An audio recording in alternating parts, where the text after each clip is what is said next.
Track Record with your hosts Mike Shea and Robert Yetter. Brought to you by Eventide Entertainment. Happy 2018, everybody. Welcome to the new season of Track Record. This is the show where we take albums, put them to a common theme, and throw them at each other and see what the other person thinks. My name is Mike Shea. My name is Robert Yetter. And it's a new year, same show, same nonsense, but a little more cohesive and a little more fun and a little more interesting, I think. I think we're going to be doing good things this year, Robert. I hope so. But per the usual, we can't break with all traditions. We're drinking tonight. What are you drinking, Robert? I've got the Reds Wicked, which is the 8%, and I've got the black cherry flavor. Oh, it's like those like they're a little bit more spiked. Oh yeah, that's good stuff. Still on the cherries, baby. Hell yeah. I'm classing it up tonight. I'm drinking a Long Island iced tea. Ooh, that is classy. Right? Yeah. Put a little bit of grenadine in it because the iced tea I'm using is stronger than what I'm used to. So I needed something to got you some of that Southern tea on accident? Nah, it wasn't even sweet tea. It was that pure leaf unsweet black tea. Oh yeah. I like that stuff, but it's dry. Yeah, so I needed something to. So I put a tiny splash of grenadine in there. But anyway, I know how you roll. Yeah. Welcome back, everybody. Thanks for bearing with us for our break. It was the holidays. We had New Year's. We had lives. Yeah. So we're back and we're ready to get things going hard and fast. You can take that however you want. So Robert, you know how I always take it. Hey. Robert had the idea for our inaugural 2018 episode. So Robert, why don't you tell him a little bit about what we're going to be talking about today? So, as the established idea man, for the most part, and as I explained earlier, it happens on the toilet a lot. I decided that we should do something crazy because it's kind of an underrated genre, I guess you could say, and that is that of comedy music. Now, comedy music is not something that I am very versed in. I've listened to a few bands, a few artists. I mean, there's always, Weird Al, and he's kind of the, the parody guy. He reigns supreme. So this episode, I wanted to be either like parody music or, comedy music. And I think that we have two really great selections that we reviewed that really exemplify what comedy music is and what it should be and how actually great it is. And so that's what we're going to do. We're going to do it right. Yeah, man. This is something that I'm a big fan of. But when I looked through my library, I realized I didn't actually have a lot of it. It's not as easily accessible, I think.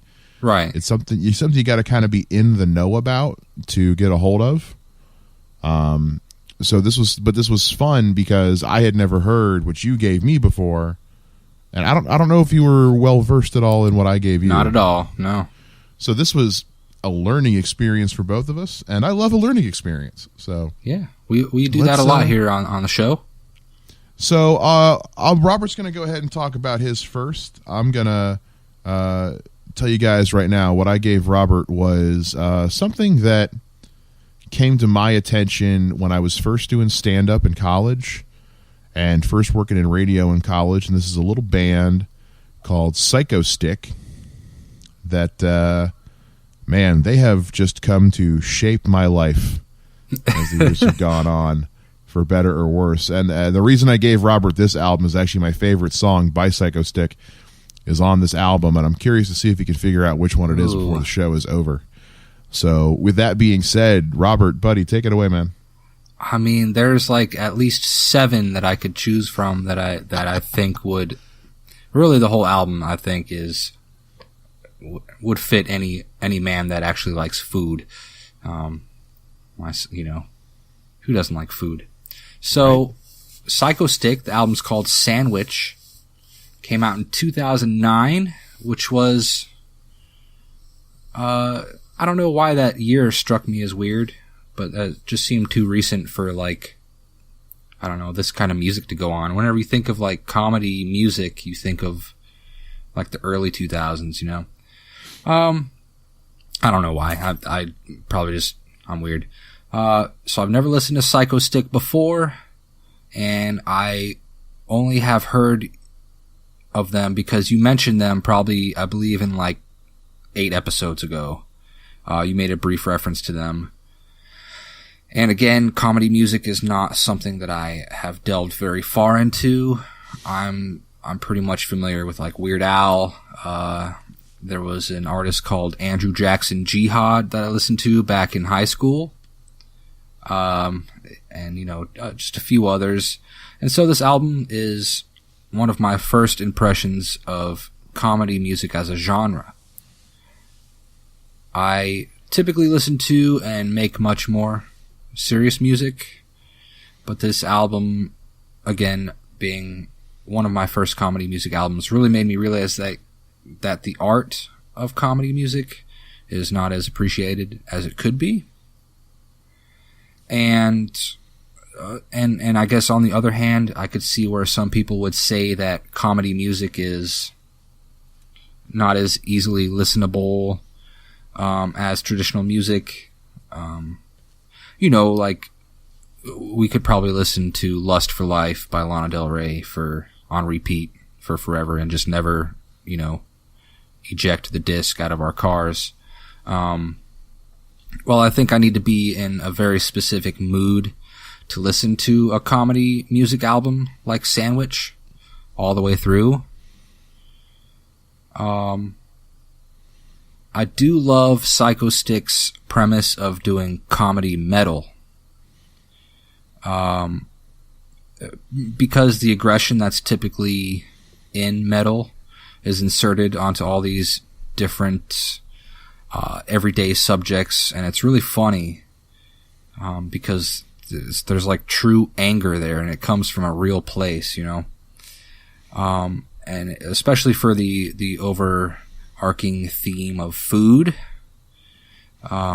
Every other song is pretty much about being hungry or, you know, tacos. That's actually not a joke. Everyone has been hungry and been angry because of that, right? And I believe the term is hangry. Hangry. Which I don't really like to say that.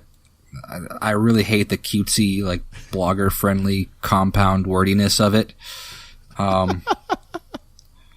Is it compound word? What's when you mash 2 words together and make 1 word out of it? Yeah, compound word is like red vine, yeah, or winter coat. Anywho, so hungry people are aggressive. Believe me, I worked as a waiter for 7 years. And if you don't get those people their ranch dressing in a timely fashion, they're aggressive. Mm-hmm. So the metal aggression of this album fits perfectly to the theme, and they talk about other stuff than just food, right? You know, one of my favorite songs on the album is called "Girl Directions." And just it's a really short song, just a man angry that this girl makes no sense. He's like, just give me the address, I have a GPS. And so with that, I think the lyricism is very clever, and the song structures are really interesting. Like, they'll have, you know, kind of this I don't want to say serious, but more just regular, you know, music with still some weird lyricism, but then it'll like cut out and then it'll be like a punchline, you know. And I thought that was a really nice way of structuring their songs, to have these little pieces everywhere that make it fun and interesting. And you definitely get the sense the band took their time in crafting this album. As silly as it may be, they're actually pretty decent musicians. If they were to come together and make a serious metal album, I think it would be like a metalcore album. That's probably the genre that they lean closest to. I think I would give it a serious listen, because they're good musicians. You know, if they put this much creativity and this much of their talent into making a comedy album, just think of what they could do if they, you know, like spilled their guts on something, you know? I liked that I could pick out the nods to certain bands like Limp Bizkit and Primus and System of a Down. You hear those bands kind of sprinkled throughout. And I liked, too, that all of the songs were genuinely unique and funny, and all the punchlines seemed really smooth and natural, you know, very unforced. Like it seemed like the writing process was relaxed, and, you know, none of the jokes were forced. You get what I'm saying? Yeah. So some of my favorite songs on the record are Girl Directions. I really liked P is the Best Letter for just how he was able to, how the vocals matched up with the music in that kind of stuttery fashion. And I really like the song called Passive Vengeance, because that is totally me. So for as far as a comedy album goes, and one of my first impressions of a comedy album, I'm gonna give it a 4 out of 4 Purple Hearts. What? This is, I mean, I don't have a lot to you know, bounce it off of, and so as one of my first forays, I think this is deserving. It's exactly what great comedy rock should be. I mean, there's no downside to it. It's funny. It's fun to listen to. It's creative. That's all you can ask for, is to have a good time while you're listening to it. Yeah, man. Well, and also, like, it's a comedy album, so as long as it's funny, like, it can be weird. It can be, you know, for lack of a better word, bad, as long as it's funny. You know what I mean? Yeah. Well, I mean, let's go back to, I can't even remember the name of them now. That pirate band. Oh, Ailstorm. Right? That to me wasn't funny.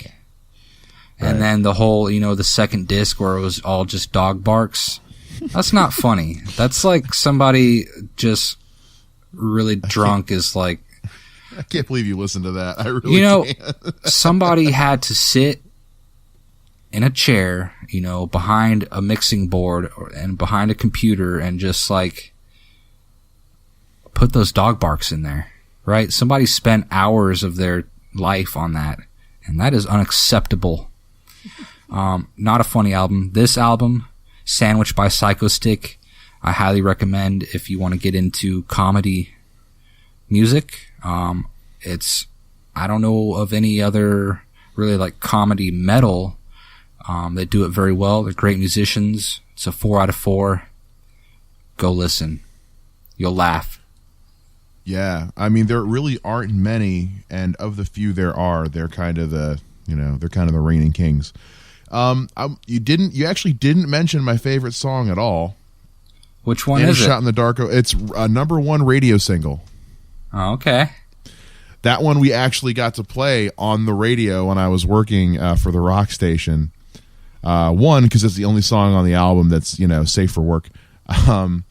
Yeah. And it's so meta. You know, this is the part of the song where I talk about emotion. This is where my producer told me to say yeah. It's so meta, and I love everything about it. And so for me, I had been into the band for a while when that song hit the radio, and my music director, my production director were all like, what the hell is this? We usually play like Red Hot Chili Peppers and Green Day. Why are we playing this? And I said, because it's good and your fans will like it. Trust me. And that was one of our most requested songs for months. Wow. Yeah. Well, you're familiar with the station I worked at. So whenever you had something genuinely good and unique on, people wanted to hear it because they didn't hear it that often. Yeah. This was the only rock station in town, guys, and for them it was like, okay, so we're gonna play a Nirvana song every hour, and a Red Hot Chili Peppers song every hour, and a Chevelle song. Disgusting. It was every couple of hours. I like Chevelle, but it's like you heard Chevelle all the time. Yeah. So when you had something that was like this, that was fun or heavy, I got to get it's a number, but also Girl Directions just cracks me up every time. Yeah, that one, I think that was one of the funniest ones to me. Your directions are Bed Bath and Beyond comprehension. Then he just runs out of the studio. Yeah. I love their fearlessness. These guys are so fearless. They're not afraid to again, most bands nowadays would have shied away from a song called Girl Directions. Yeah. But I feel like it's something that if done correctly, it's like any joke in stand-up. Any comedian can tell a joke about a certain topic, but only the ones who are really truly professional at what they do can do it and make it work about certain topics that might be taboo. So these guys found a way to I think yeah, exactly. I think having the girl's voiceover from the phone call is probably what solidified it, because you're listening to her directions and you're like, yeah, no, seriously, I would kick this girl's ass if she tried to give me those directions. Big time. So you got to take a right while you're going left, and you're going to go by this house with a tree in a yard, and we would all lose our minds. It's the future now. It is, and also this this album has a great intro track. Metal. Yeah. Do you want to metal? Do you metal? I would like to metal. So yeah, I encourage you, if you want more of an exploration of comedy, metal, and comedy music in general. They've got 3 other albums. We Couldn't Think of a Title is the first one, which is just a great title for an album. The one that came after this is Space Vampires versus Zombie Dinosaurs in 3D. Okay. And that's got a parody. That's actually got a genuine parody on it of Bodies by Drowning Pool called I Can Only Count to 4. Which whenever I do karaoke, I like to do Bodies, but then I sing the lyrics to I Can Only Count to 4 instead. Brilliant. It's fun. So yeah, good stuff, man. Glad you liked it. Glad you had fun with it. Man, just good stuff all around. Mm-hmm. All right, so 4 out of 4 Purple Hearts, Purple Stars, whatever you want to call it, for Sandwich by Psychostick. We're going to take a quick break here and refill the beverages and take a leak. And when we come back, I'm going to talk about what Robert gave to me. So stick around. The weekdays are made for working, but the weekends, those are made for gaming. Join Ellison Smith every Saturday for a new episode of Saltwater Gaming as he breaks down video games of all different genres, consoles, platforms, and eras. Get a bit of the old and a bit of the new, a bit of the action and a bit of the mystery. Get it all every Saturday on Saltwater Gaming, brought to you by Eventide Entertainment. There's a reason they call them lazy Sundays. There's nothing better than sitting around and enjoying the comforts of a good book. But what book should that be? Well, every Sunday, Eventide brings you The Bookseller, hosted by Jessica Gillen. Each week, Jessica breaks down a different book and tells you everything you need to know before cracking it open and getting lost in a whole new world. Tune in every Sunday for The Bookseller with Jessica Gillen, brought to you by Eventide Entertainment. there's nothing quite as satisfying as a good conversation with intelligent company. Join comedian Don Smith every week as he sits down and talks with comedians, actors, filmmakers, writers, and everyday schmoes. It's The Life with Don Smith, Wednesdays at noon on 106.9 FM, and now available on the Eventide Entertainment podcast feed every Friday on Spreaker, YouTube, and iTunes. Welcome back to Track Record, everyone. Again, we're so thankful that you have decided to join us for our second season. We thank you for sticking with us through all our, what's the word? Our discretions? Our minor discretions? Yeah. All right, we were idiots. Yeah. We were still figuring are. it out. I mean, but it'll get better with time, with practice. Hell yeah. And hopefully my voice will just morph into sexiness one day. Like sexy velvet chocolate. It'll be one day I'll just talk like this all the time, but it's actually kind of creepy. You're turning into Prince. Ugh. Ugh. Well, he was pretty man. Yeah, I mean, yeah. If my eyebrows looked that good, I wouldn't complain about it. Right? God, I'd kill just to have eyebrows. Right now I'm just rocking an eyebrow, so. Yeah, buddy. Oh, man. So, I just talked about Psychostick. We're talking about comedy albums today, people. And, it's kind of a different thing for us. But, I mean, Mike, you're a comedian. I mean, I like to joke. So, I want to hear your thoughts on the album that I gave you. I can't wait any longer. All right. So what I listened to is an album called Attitude City by a group called Ninja Sex Party. Oh, yeah. Just take a moment, let that sink in for a sec. Ninja Sex Party. Let that set the mood for you, folks. This is one of the funniest things I've heard in a long time. I'm talking like, 2017 was a great year for comedy specials. Some great comedy specials hit Netflix this year. Louis Chappelle, like for a while there, it was like, having a hard time picking the best one of the year, and then like Chappelle comes in right on New Year's, like here's two. Yeah. Well, he did two. He did two in 2017, right? And then he dropped another two.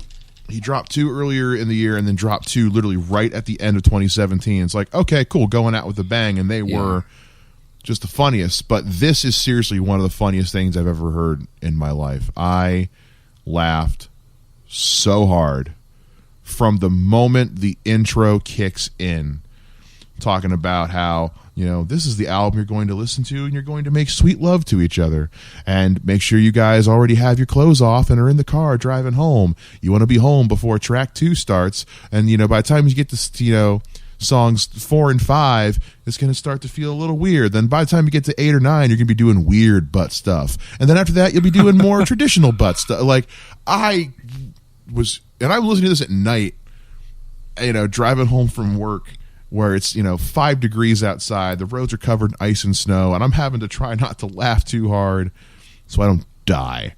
I put my life on the line for this album, and it was worth every bit of it. Some stuff about Ninja Sex Party. They're not really a band. They're just kind of a comedy duo who decided to start making music, and they produce a lot of music for a lot of stuff. They did a lot of stuff through YouTube. I was talking to Robert off the air about a web series I'm a huge fan of called Dick Figures, and they put together, the guys from Mondo Media made a Dick Figures movie for YouTube that Ninja Sex Party did the soundtrack for, and I remember the music in that movie being awesome. So now I'm going to go back and watch it again and have a newfound appreciation for it. If you've never seen their cover of Take On Me, yes, that song, Take On Me, it's just delightful. They've done covers of like Pour Some Sugar on Me. They did like 2 cover albums, Under the Covers and Under the Covers Volume 2. and they released them independently, and they were pretty much like number ones. For like independent albums, I think they're all. I think they're not self-produced, but they have basically a production team they do everything with. It's all self-released. They use CD Baby. Yeah, seriously, y'all, like CDs. They're still a thing. Yeah. So Attitude City came out in 2015. Produced by Brian Wecht, who is also kind of he's the music side of Ninja Sex Party. Yeah. Ninja Brian. Ninja Brian. Ninja Brian is often described as being an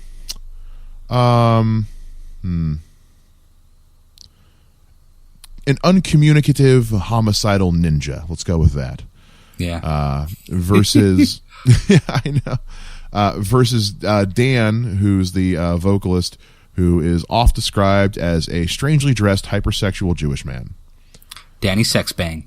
And there is nothing about any of that I don't love. Attitude City, literally, I mean, track 2 is called Road Trip. This album is a road trip. This album takes you on an adventure into your own psyche and your own sexuality in ways you never thought possible. It tickles the sense of humor the way that if a woman were to tickle me in that way, I'd say, oh yeah, baby, that's nice. I like that. One of the things that really stuck out for me is I got to track 12, which is called 6969. Rock on. That features vocals from Michael Starr, who's the vocalist of Steel Panther. And, I mean, look, we're talking about comedy rock and parody rock. Steel Panther, they're kind of up there. They're a good, legitimate rock band, but let's be honest, they're a parody band. And so to have someone like that, because I mean, getting Michael Starr from Steel Panther is no, like, easy feat. I mean, Steel Panther is a band that plays arenas. They opened for Judas Priest on their last tour. I mean, it's they're a pretty big band, so to be able to get them to come on this independently released album made by 2 YouTube dudes is impressive.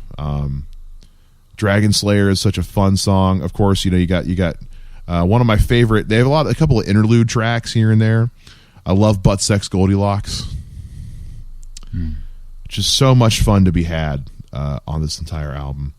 And what's great is you can tell is similar to with Psychostick, they really took their time with the joke writing and the music writing. They made sure that nothing felt extraneous, out of place, forced.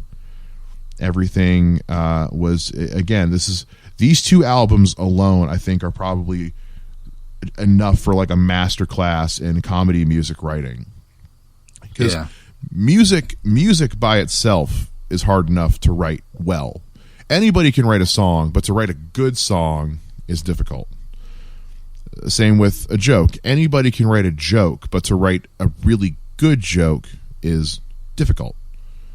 So to take those 2 and put them together is equally as difficult. And I think these guys just they hit, they're like miners, they're like diamond miners. They hit something, they struck gold, they struck a diamond somewhere, and they just kept mining, and they just kept getting more and more, and they really just found their hit.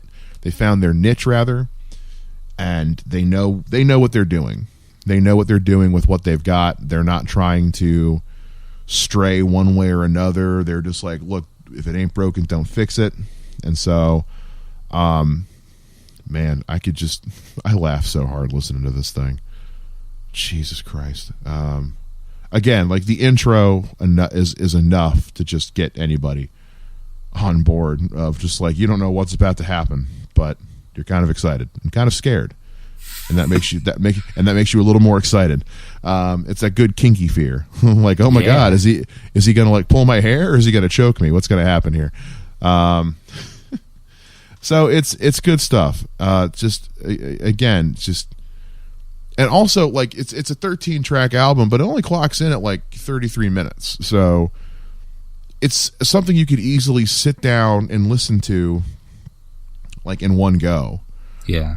Sometimes if you're like, oh, I want to listen to this whole album, but you know it's going to take like all day because it's like an hour and a half long, and you got to make sure you got time to do it. But this one, you can put this in on the car ride home, on your lunch break, or just, oh man, you know, just like you just need like a half hour to de-stress after you get home from school or work or whatever. Throw it on, listen to it beginning to end, and you have a better day. You get into a better mood. Yeah, you do. You know, it's like Robert was saying, sometimes you got to be in the mood to listen to comedy music, comedy metal, comedy rock, whatever. But the truly good stuff will put you in the mood once you start listening to it to where you want to finish the rest. And that's what this one did. Well put. Yeah. And, you know, I needed some laughs here in the last couple of weeks. And so this did a really good job of helping me get my sense of humor back. And so this one gets a 4 out of 4 purple stars from me. If I could give it 5, I'd give it 5. I'm giving it 4. Just a great, hilarious roller coaster of a comedy adventure. I can't recommend it enough. It's so much fun.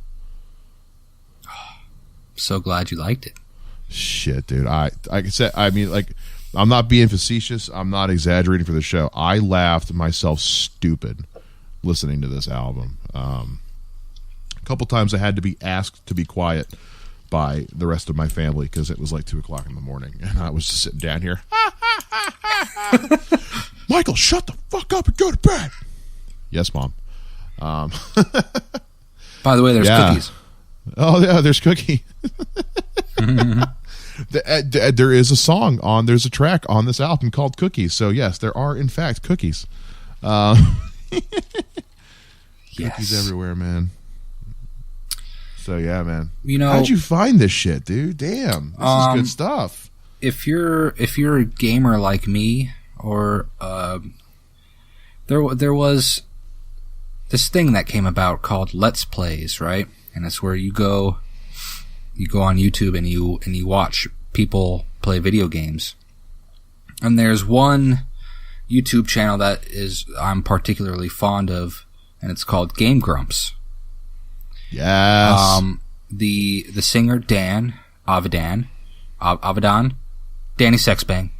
That's just who he is now. That one. He is one half of the usual duo of Game Grumps, and so you know he has just this wonderful personality. He's really funny, and him mixed with the other guy, Aaron Hansen, who is actually kind of like a cult favorite from like an animator from the Newgrounds days. If you remember, have you ever seen Poke Awesome? Oh yeah. Oh, I know Poke Awesome. That's Aaron Hansen. That's the other half of Game Grumps. So him and Dan from Ninja Sex Party, they get together and they play games. You know, typically it's like Nintendo games. They like a lot of the old stuff, you know, Sonic or Mario, stuff like that.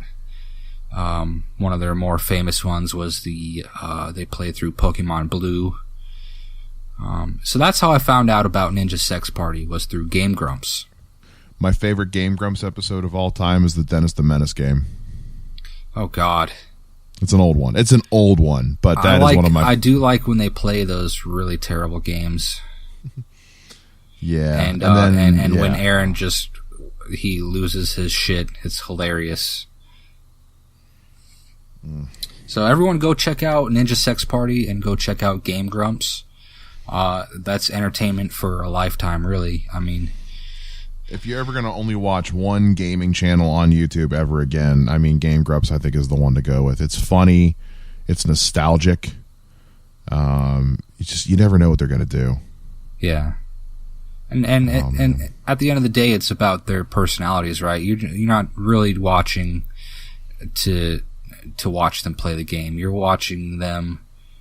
You're watching the game, but you're listening to them react and be silly with each other, and their personalities really shine. And that's the key to making a really great Let's Play and being on YouTube in general. And I don't know why I'm giving YouTube advice. But yeah, everyone, go check out Ninja Sex Party. Oh, actually, I need to mention too, Aaron Hansen, as I was saying, was in Game Grumps, but he's also in another band, a parody band with Dan and Brian. It's called Starbomb. Oh, and that's they talk right. about they make music about video games. And so they're, all these albums that they put out, the Starbomb album, Attitude City, both the cover albums that they did, Under the Covers 1 and 2, they all chart really high on the comedy charts, and they stay there. So they're very beloved. I mean, yeah, Attitude City was number 1 on the U.S. comedy albums on the Billboard charts at one point. It was number 5 for, it peaked at number 5 for the independent one. I mean, this album, it was number 55 on the top 200. I mean, this one, really took off. It's nothing to scoff at. No. My favorite song is the title track, Attitude City, because it just sticks in your head, and my wife absolutely hates it. When I just go around, I'm actually gonna listen to that because it's been a while after this episode is done, and then I can annoy her some more. Great, brave. All right, man. Well, we've got 2 4 out of 4s. That's a perfect way to start out the new year, I think. Hell yeah, man! What a strong, great way to kick off season 2. Yes. Season 2 is going to be good. We're going to have a good year, I think. It's going to be sexy. Hell yeah. Guys, make sure you check out all of our past episodes from season 1. You can get those right here if you're on Spreaker, YouTube, iTunes, all that good stuff. They're all right here in the Eventide feed. Lots more good stuff to come. Other great shows we have here. Just go to eventideent.com and check everything out, man. We got so much good stuff for you here. And we're just going to keep bringing it. And bringing it. And bringing it. We're going to shove it down your throats. No, I'm playing. We're going to we're going to butter it up first. Right, yeah, no. We'll get it to where you're like asking us to shove it down your throats. Yeah. That's what's going to happen. Jesus Christ. We're the worst. All right, man. Robert, anything else you want to tell the people before we head out for the evening? I'm going to have a second baby. Yeah, congratulations to Robert. So there's news. I'm pregnant. He's pregnant. He's having a baby. His wife couldn't be happier that Robert is having their baby for them this time around. I don't think she... Yeah. That's allowed now. It is, yeah. Anyway. So, yeah, congrats to Robert and Candace. They have a new mascot for 2018 in a few months. There you go. All right, everyone. We love you, and we'll see you next time. Guys. We'll see you. Bye. Take care. Bye now. Bye. See you next time. Bye, everybody.